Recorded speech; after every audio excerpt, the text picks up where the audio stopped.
Hey everybody, welcome to the Fireside Tattoo Podcast, the official podcast, the Fireside Tattoo Network. Move my eraser out of the way. This is the first podcast, man, I don't know, that we've done in several months. We've been doing these little kind of technique videos, but we haven't done any interview style shows, so I might be a little rusty. I might need Alex here to carry me. Everybody, this is Alex Eubank, and Alex, I guess I'll give a little bit of a history on how we know each other. We met, I guess it's been a couple of years ago now, whenever Emily, my wife, and I came out to Guru, which is what you work for Guru. You're not a tattooer, but you handle all, I'll let you tell what you do for Guru. But what you did for us was lined up all of our podcast stuff, chauffeured us around to the different locations and made sure that the tattooers were there. And then you actually helped record and brought your own equipment in. And if any of you guys remember that Guru series, it's really one of the higher quality series. Like the lighting looked good and all the shots were super crisp and nice. And so Alex was responsible for that, and Emily and I actually still talk about that a decent amount, like how helpful that really was. So I'm going to let you take it from here and introduce the subject, why you reached out to me, but tell first kind of what you do for Guru, just so people understand kind of where you fit in the tattoo world.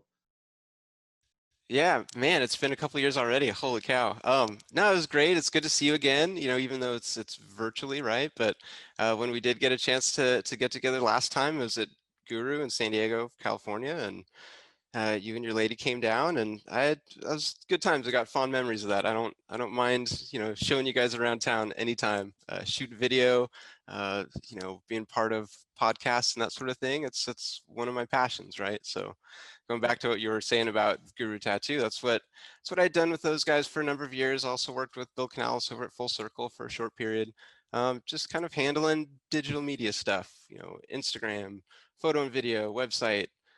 So this is kind of a familiar territory, this kind of thing. Although normally I'm on the other side of the camera, rarely am I in front, but working with PACT has kind of given me some good opportunities to get out there and, try it out on this side of the lens. So that's a good intro. What is PACT? P-A-C-T.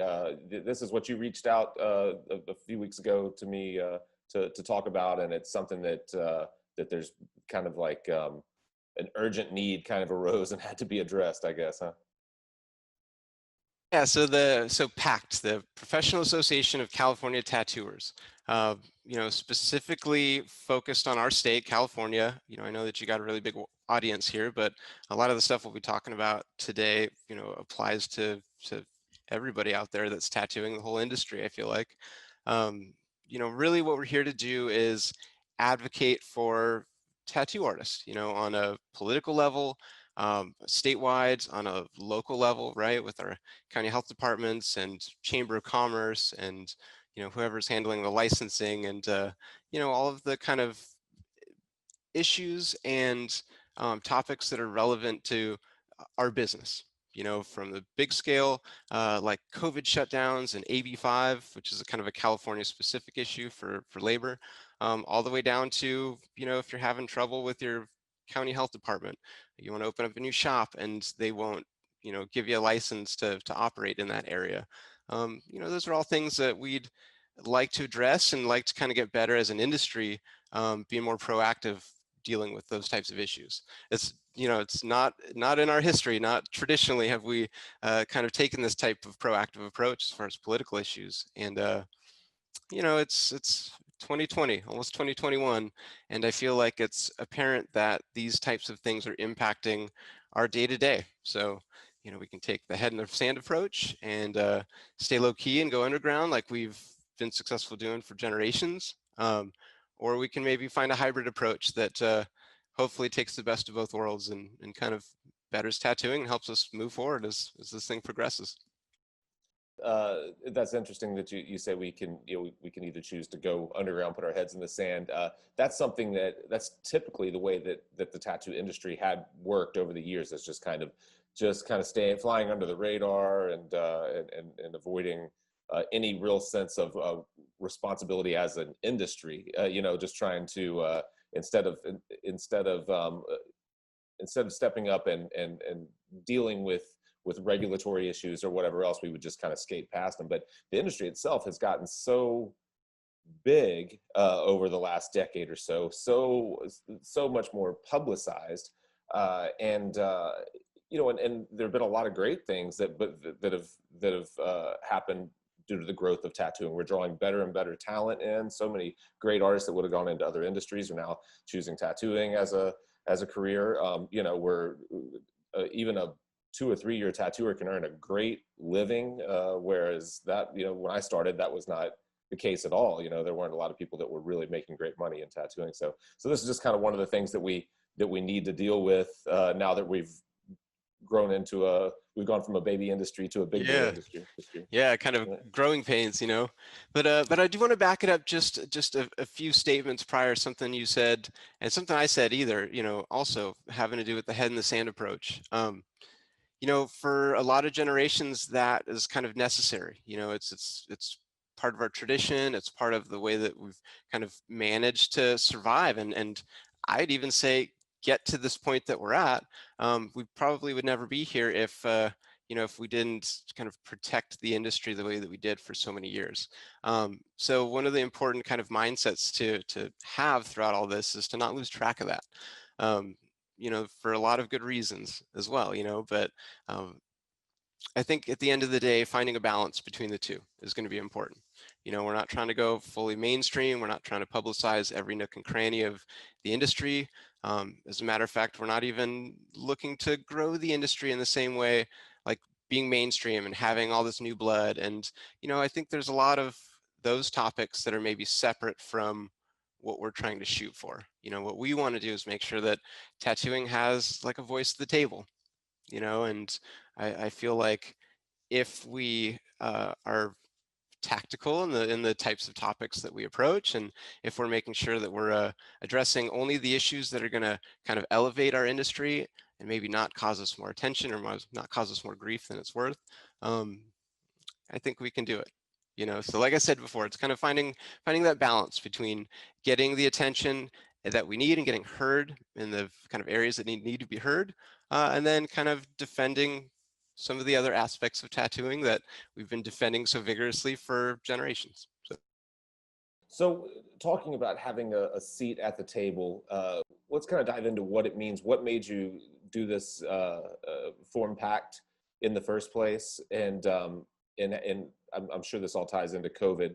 What was happening in California? What is happening in California with regulations and with COVID, and that you felt like justified putting this together to try to get a seat at that table and have your voice heard?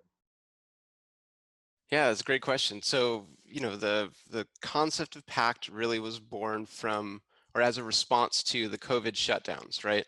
Um, Early on in the first kind of phases of shutting down small businesses, personal services were impacted greatly, right? And I feel like that to some degree probably happened everywhere in the country. California especially hard, right? So back in April with the first closures, there were a lot of artists, you know, LA County, for instance, was shut down for like more than 4 months straight. Not allowed to open your business. You know, survive however you need to survive, but you're not going to do it with your doors open. That's for sure. And that was really tough. When we started PACT, we didn't even realize that it was going to get that severe. So we kind of recognized that the personal service industry was kind of getting the short end of the stick on a lot of the reopening procedures. And then more importantly, tattooing wasn't even a part of that conversation at all, right? So, you know, fast forward a few months when they start to slowly reopen stuff up, you know, the salons and barbers had been open for weeks, if not months in some areas prior. We all know how similar tattoo shops and barber shops are, right? So it just didn't make sense that they weren't in the same category. And then some of the other personal services started to get opened up. And in LA, for instance, just in October, I think they finally got opened up. And they got opened up at the same time as bars, amusement parks, bowling alleys, a lot of these like really kind of nasty environments, especially in regards to COVID-19 and public health. And, you know, we saw no parallels between a tattoo shop and any of those other sectors that we were grouped in. So that would be one great example of us getting the short end of the stick because we didn't have anybody, at the table, so to speak, right? I mean, there maybe wasn't an actual meeting that happened that we needed to be at that table, but if we had no voice, we had no lobbying, we had no, support from our industry, right? So, tattoo artists should kind of get together and act as their own voice and network, and that's how we get attention, that's how we get heard, and that's what makes them think about us when it's time to reopen people, right? It's not that they hate tattoo artists, it's just that very likely they never thought about us because we are a pretty quiet industry in regards to political stuff. Yeah, I think that's an important point to make. It's not that it's not that tattoo shops were intentionally, they're not trying to sabotage the tattoo industry. It was just, there was no thought given to tattooers at all, because a lot of these other companies do have representation. They do have someone at the table that's making a case for them. So how does it work? You join, or you form PACT, and obviously the goal is to raise money because someone has to be paid to be at the table, to sit at the table. Is this tattooers that we're looking for to be part of the representation? Obviously, hopefully, tattooers are helping to fund it. But to be part of the representation, is it lobbyists, like professional lobbyists that you're trying to hire? Is it tattooers that are, educated, or some It's hybrid? it's a mix of all of that, right? So when we started, kind of part of setting up a professional association like this is getting all the paperwork in line, right? So just recently we got our confirmation from the IRS that we're officially a 501c6, so a nonprofit organization. That means that there are no shareholders. There's no person that reaps the benefits financially of this organization.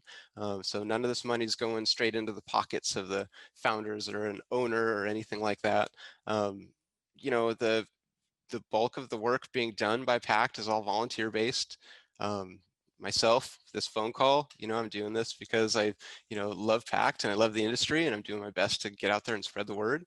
But yeah, eventually I feel like we're going to get to the point to where we've got full employees. We're going to have to pay, an executive, and have lobbyists, active lobbyists. For instance, we've got Fred Jones, one of our kind of confidants and one of our guys, as part of this thing, and he is lead counsel and representation for the barbers and the hairstylists. So with the experience that he has and the connections that they have, one day we hope to get to the point to where we're up on Capitol Hill in Sacramento, and having these conversations and picketing if we're not getting our way, and getting on the 8 o'clock news, and and doing stories and media pieces similar to this. So yeah, I think the sky's the limit on a lot of this, but you got to walk before you run. So part of what we're focused on currently is uh, gaining our network, developing advocates up and down California. I think ideally we'll have representatives in each one of the big counties that will have like a virtual office, so to speak. And those guys will be, kind of specialized to deal with the unique needs of their counties, right? LA County is going to be different than, a rural county up in, the Northwest California, right? So San Diego's drastically different than LA. So, having kind of localized offices, so to speak, that understand the needs of not only their tattoo shops, but know all the players involved, know all the health inspectors, know the people at the mayor's office, hopefully one day, um, that kind of stuff, right? A big part of that also is that we're all, it's a membership based association. You have to be a professional tattoo artist to be involved. That's how we're funding this thing at the end of the day, or at least one of the major ways that we're going to fund this organization is through yearly dues. So in order to be a member, you have to pay $100 a year. Shops have an opportunity to have an additional membership, and that's $200 per shop. And we're even inviting like the industry leaders and ink manufacturers and machine makers, and they've got their own kind of industry level, you know, uh, uh, participation as well. So pretty cool. Yeah, yeah, it sounds like it. So in order to be a member of PACT, you have to be a licensed California tattooer. This is California specific. So what about for manufacturers or ink manufacturers or machine builders? They have to be based out of California as well. So, that's a good question. It's not a question that we really had to even think about or address until just recently. As we gain more awareness, we're realizing that we've got a ton of support from artists all over the US and actually even internationally in some cases. So, I think what we'll end up focusing on is if you're a professional tattooer, you're welcome to join the club, so to speak. I've had barbers and I've had tattoo collectors that also wanted to kind of be a part of it. And, in that sense, I would invite them to volunteer. I would invite them to donate through either PayPal or GoFundMe. But at the end of the day, the nitty gritty, you got to be a professional tattooer. And as big as this thing could potentially be, and I realize we're focused on California specifically, but if we can get the support and we can really get behind this concept, it is a concept I think that could grow, and we can, spread to all the different states, or maybe even go national one day, right? So, in a sense, a really strong California association, could benefit all the tattooers in the United States at some point. So, to that question, I would say yes. If you're a tattoo artist or you're in the industry that's outside of, California, um, you're welcome to be a part of this. Because at the end of the day, it's not just California we're defending. We're defending tattooing in general. It just so happens to be that, we got to kind of localize it just a little bit because the experience as a shop owner and as an artist is just so different from area to area. So figure we do a better job this way. Yeah, I think that's a good point because it seems like something that could easily and should definitely be scalable, and it should you hopefully if you're able to document this process, uh, help other states, whether it's by being part of forming their version of PACT or just in a like an advisory type of role for someone else who's doing that. I think that could be really, really beneficial. So how would an artist say in Tennessee, it wouldn't be you wouldn't be an official member of PACT as a tattooer, but you would be able to donate to the cause in an effort uh, to help it grow more quickly? Is that basically how it would work? Well, I tell you what, so this will be the first time publicly that we've invited, professional tattooers from other states to join the cause. But I'm just going to say it here now. Yeah, jump online, joinpact.org. You'll see that there's a membership button on the top right, probably plastered all over the website, and you can join that way. So I would invite tattooers from all over the United States to be part of that for sure. And if that means that we start having that conversation on how to scale and how to advise other tattoo advocates across the United States that want to kind of do this kind of stuff in their area, I would say that would be a great stepping stone, to get part of the conversation, get on our emailers, get privy to any of the member only benefits and kind of content and information that's out there for PACT members, and go from there. And then obviously to urge you to shoot me an email, and we can always chat and have conversations about, how we're going to grow this thing. That's for sure. So yeah, there you have it, dude.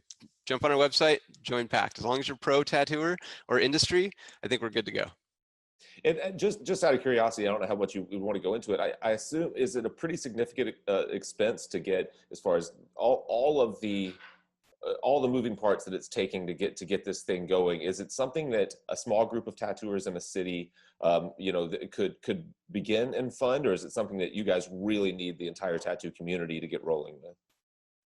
No, so I mean, obviously we like the entire tattoo community because that's going to allow us to scale up and start, really pounding the pavement a little bit harder. But, at the end of the day, there have been larger movements that started with less. So, I'm going to say that no, it doesn't take, a ton of money to get this kind of stuff rolling. It takes a shitload of time and a lot of man hours, a lot of resources in that way.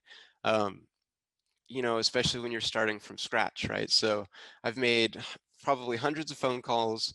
The first 100 phone calls was to a state officer or a local county health officer that had no idea who I was or where I was calling from.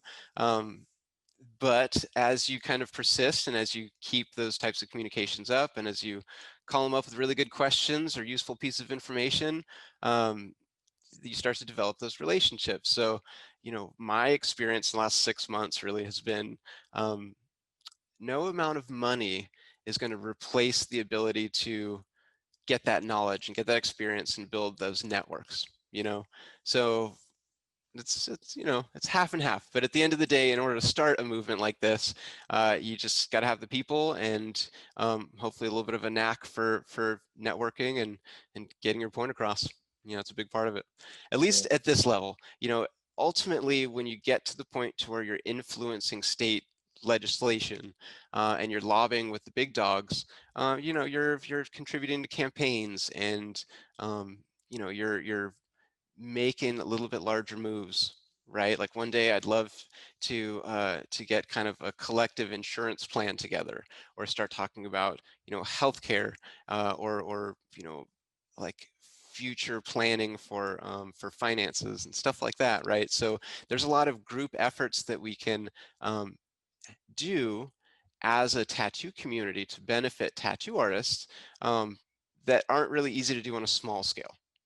So I guess to get an insurance plan for 5,000 or 10,000 members is probably some pretty big numbers. So, you know, if you want to get to that level, it's going to take, a whole state or a whole nation worth of tattooers to kind of push that and promote that. Yeah, and I think that's a great way to think about it. It's not just with the specific issue of COVID and tattooers being able to work or not being able to work.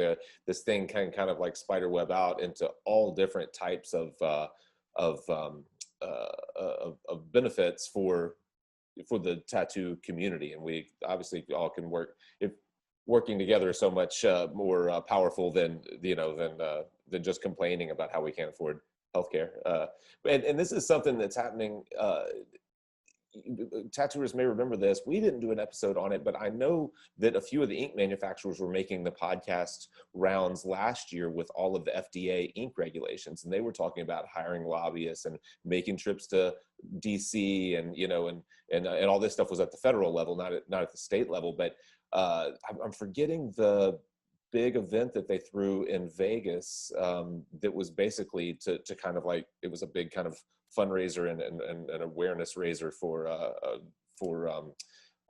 whatever theirs is called. And now I'm completely blanking on it. And then you were just talking about another organization that you came across, or was it a Yeah, so the AFDO, they've got a body art committee that is kind of focused on regulatory issues on a federal level. So they had a few weeks ago like a webinar on how COVID was affecting tattoo artists in various areas.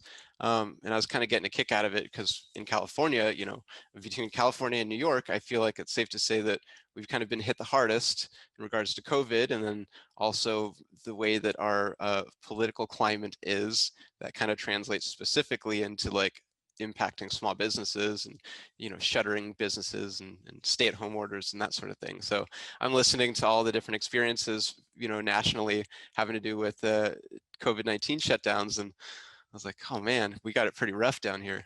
But just the very next week, the AFDO Body Art Committee had the webinar regarding inks and FDA regulations, and kind of the future of where that's headed, which I think is important, right? So there's very little regulation and very little known about tattoo pigments in general. And if the powers that be decided they wanted to either A, crack down, or B, leverage any particular, taxation or, regulation in regards to inks, they could do that, relatively easy. And that's a big deal. That's something that's going to impact every tattooer, under the sun at this point, if they start messing with tattoo inks. So yeah. um, And another we go ahead. you first, and then we'll keep going. Okay. Okay. Another thing that are related to that, we've always complained as tattooers, whether it's when we're dealing with our local kind of health departments or when we're, licensing requirements are so crazy different from state to state and place to place. The whole thing between apprenticeships and tattoo schools and people, I think the general consensus is, tattooers aren't happy with people that have nothing to do with the tattoo community, have no real understanding of what we do, making regulatory decisions on our behalf. But it's funny that that's been like an ongoing complaint for as long as I've been in tattooing. Is like, oh, we're dealing with these idiot health department people, have no idea what they're talking about. But it seems like what you're doing is such a simple solution, and why it's taken so long for that to start is kind of beyond me. I guess I could have done something to start it. I don't know. Well, I don't know, it's not in our nature necessarily. I think that tattooers have always been kind of pirates a little bit, right? So it just kind of goes against a lot of those, ideals. But no, you hit the nail right on the head, and I feel like it's much bigger than COVID, right? So you just kind of mentioned two things that are really on our radar for 2021, or kind of moving forward, is going to be not just keeping an eye on federal regulations for inks, but dealing with licensing or licensor kind of issues, right? So in California, the tattoo artist is licensed as a licensed body art practitioner in their county. Their license has to be tied to an actual tattoo shop, right? Which is causing its own issues in regards to like labor laws and AB5, which is kind of another California specific thing. But why couldn't we get a driver's license, or why couldn't we get a driver's license and drive all over the US? And it's good for our state at least, right?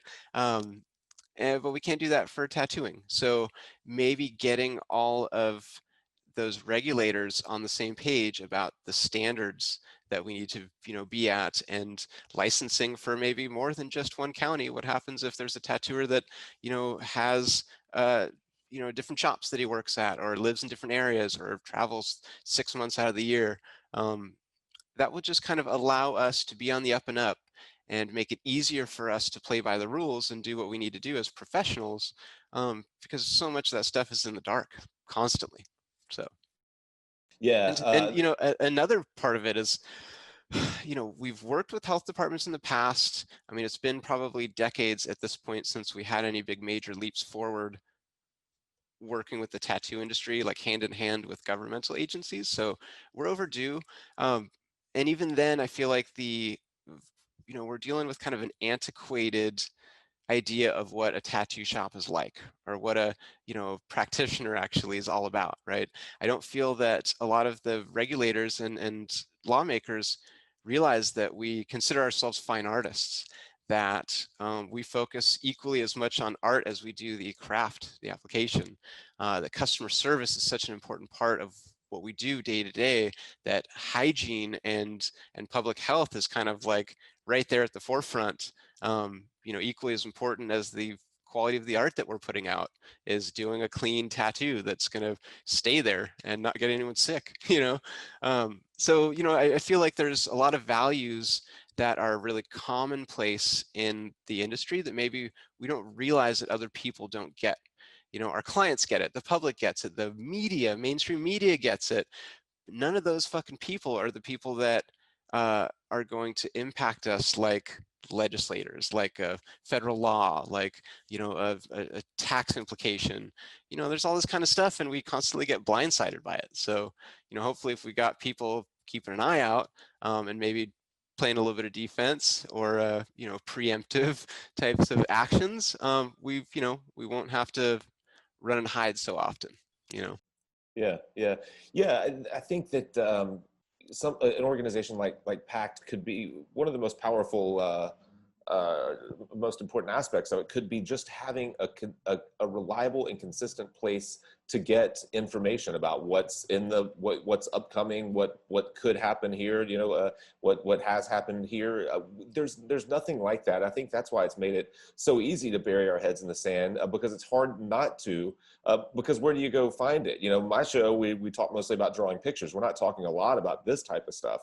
And you know, and if you think of most industries, you know, you can jump on, you know, whatever, TechCrunch or something, and see what's happening in the technology world. And you know, and if you were in that world, you might be able to more easily form an opinion. But like, say something like you're saying, ink regulations, any changes in licensing or in legislation that might affect us in some way. Big, you know, whenever some years back, whenever when the big venture funds bought like Kingpin and Tatsol and they went from being tattoo owned companies, or you know, smaller companies, to, you know, being owned by these big. Not that that's a good thing or a bad thing, but it's nice to know. And so many tattooers, really, that just kind of went right under the radar. No one even knew that this Nexus Group or whatever was buying up the biggest suppliers and manufacturers and distributors in the, you know, in the tattoo industry.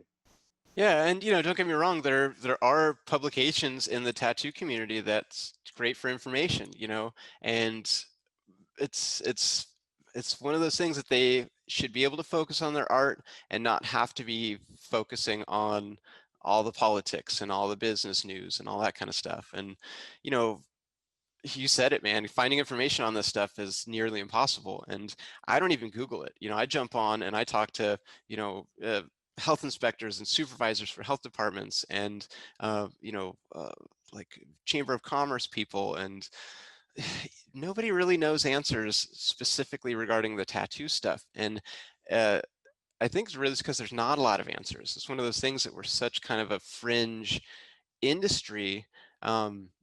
At least perception wise, with all these people, we're such a fringe industry that that they're not looking at that stuff.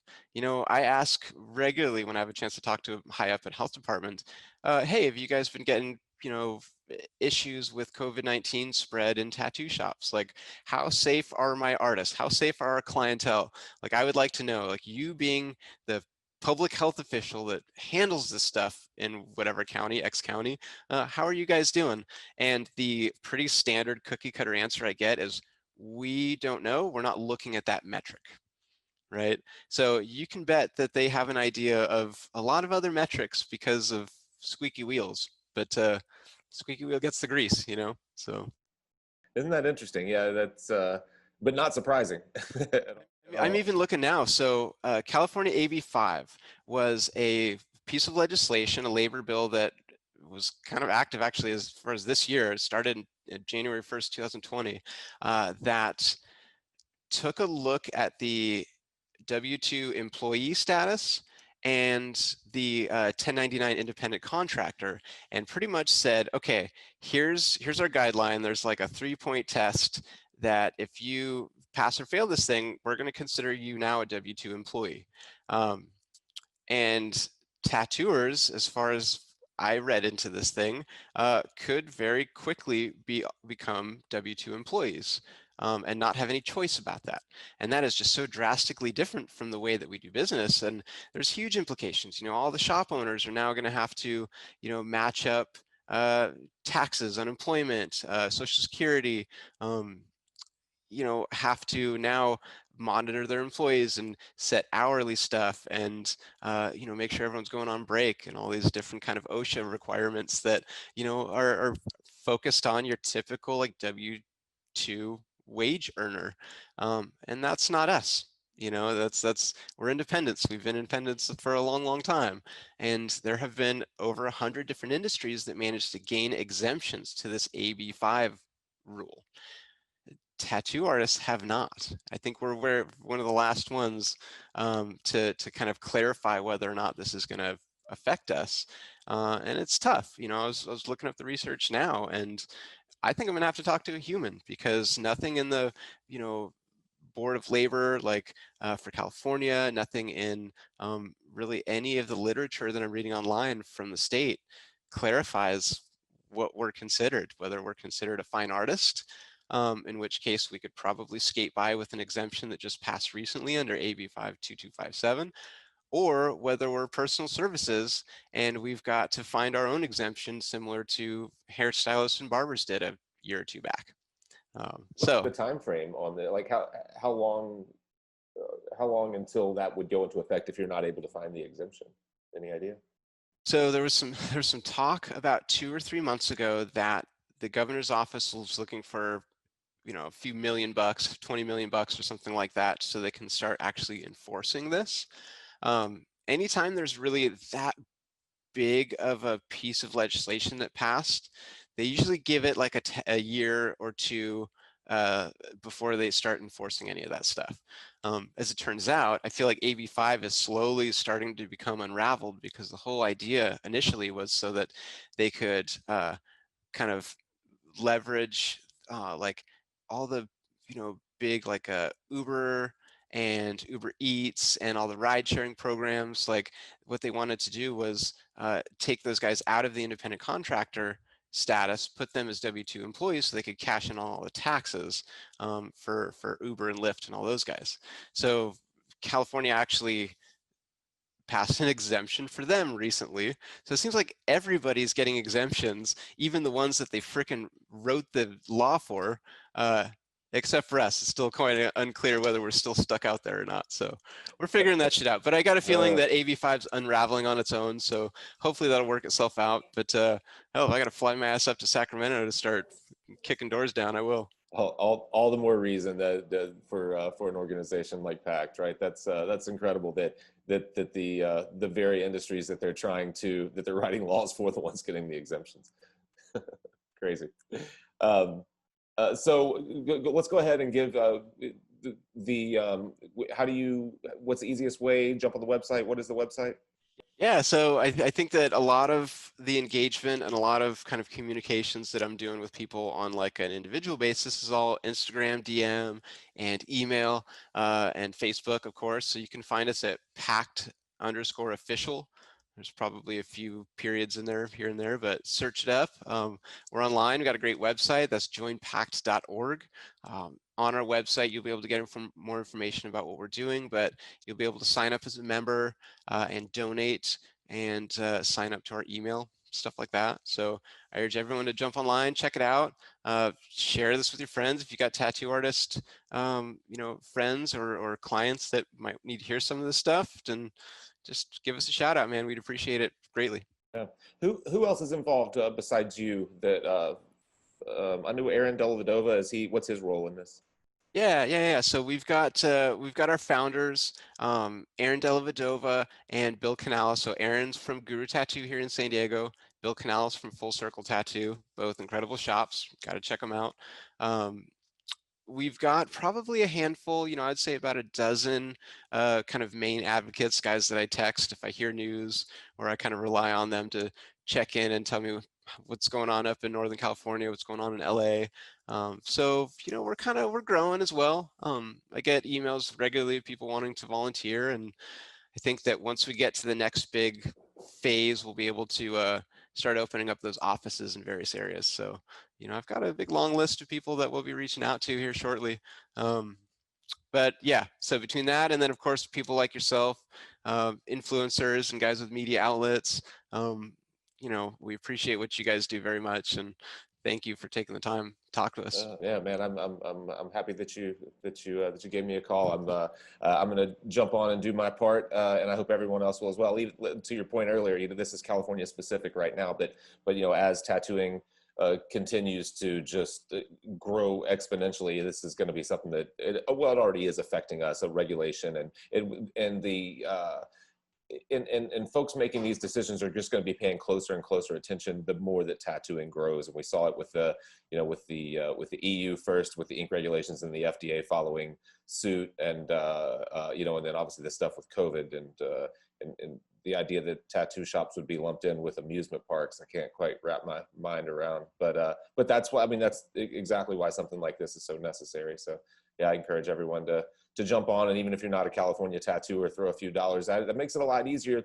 It's a lot easier in my mind for us to pay someone that we trust to be at the table and help make decisions, so that we can focus on drawing pictures. Because the fact is, the vast majority of us are not going to pay attention. We're just gonna put our heads back in our sketchbooks. So. Hey man, you guys got to do what you do, and yeah, we'll make this thing work together. That's for sure.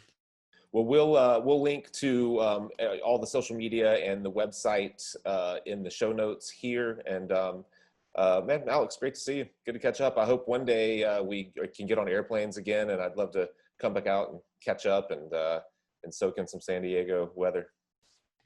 Guaranteed, dude. 100%. All right. Cool, man. All right. Thanks a lot. Thanks everybody. Dude. Yeah, for supporting what we do, and we'll catch you next time.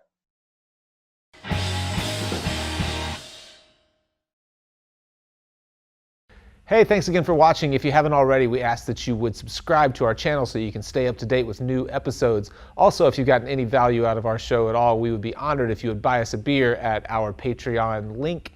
And finally, if you'd like to visit our website and sign up for our newsletter, you can find out where we are going, if we're going to be in a town near you, maybe tatting at a convention or something like that. And while you're there, you can pick up some Fireside merchandise like a new t-shirt or a hoodie or a coffee mug. Thanks again.